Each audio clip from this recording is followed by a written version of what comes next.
He was born in Pickersville, Alabama. They were poor. You know, it was country.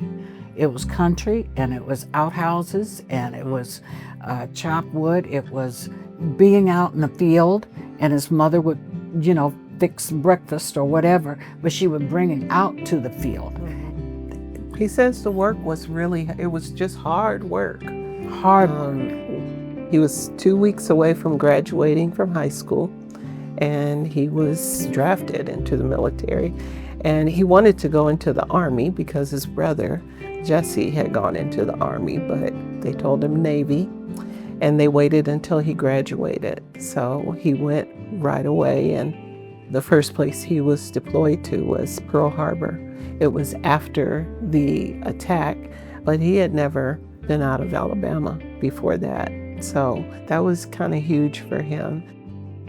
His military service was important to him, but family and what he was leaving was even more important. His work ethic was second to none. To me, he was a good dad, an excellent dad, really, and he was a wonderful brother to his siblings. He held it down. Yeah. You say that? Yes, but he was just always there, was solid for his family, solid for his church, solid at work. That's just who he was. When he was 99, he would say, 99 and a half won't do. You have to make 100, 99, and he made it to 100 and 102 at that.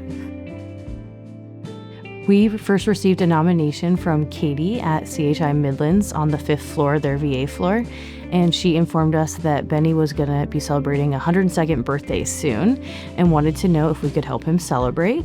I was able to meet Bennie's two daughters, Elaine and Darlene, and learn a little bit about Mr. Bennie and see what he was into, and we decided to throw him a 102nd birthday celebration that was fit for the occasion. So we leaned into the things that he loved, his past as a cotton farmer and his history being with the Navy, and threw him a 102nd birthday party with about 100 people.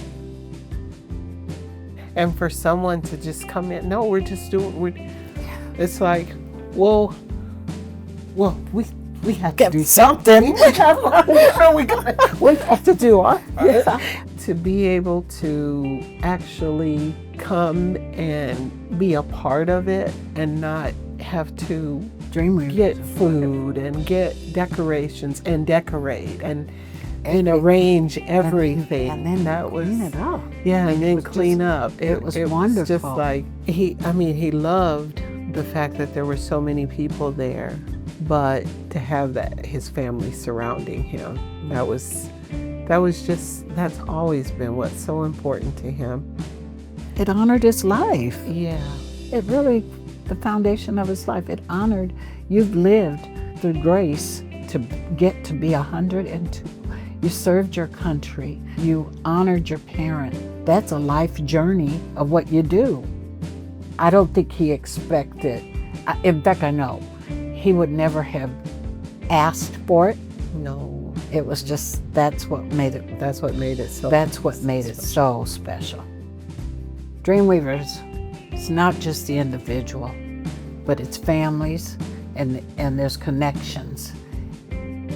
I think just meeting Bennie, I would say he kind of had a light to him, like people gravitate towards him. Friends, family, people in the care community, very, very popular, very well liked. Mr. Bennie is what a lot of people called him. And I think it was with great effort though, like he put in the effort to be a person that made you happy when you were speaking to him. After meeting Darlene and Elaine and Bennie, we decided that we needed to honor him in another way, and we had the idea to nominate him for an Admiralship. So an Admiralship is the highest civilian honor that a civilian can get in the state of Nebraska. You have to be nominated for it, and then the governor appoints you as an honorary admiral in the Great Navy of Nebraska. He did a ton of community service in the North Omaha community, and not just instilled that in his own family, but in so many others that he touched. So to make sure that legacy of serving others continues on. A couple months after the Admiralship, I had the opportunity to attend Bennie's funeral. And In being there in the crowd and watching everyone, it was very obvious that his legacy of love and service will continue on, even though he is no longer with us. He has instilled that mindset and that purpose to serve, and not only his family, but his extended family and his community as well. We loved making Bennie's dream come true, and this is something we do every day at Dreamweaver, not just for Bennie, but for countless others, and not just for the dreamer, but for their family members, their caregivers, and their extended family. We couldn't make these dreams happen without generous donors. Now is your chance to raise your paddle and help continue on the legacy of not only Bennie, but so many others in our community. Let's make sure that every story gets told and every family has a memory to cherish.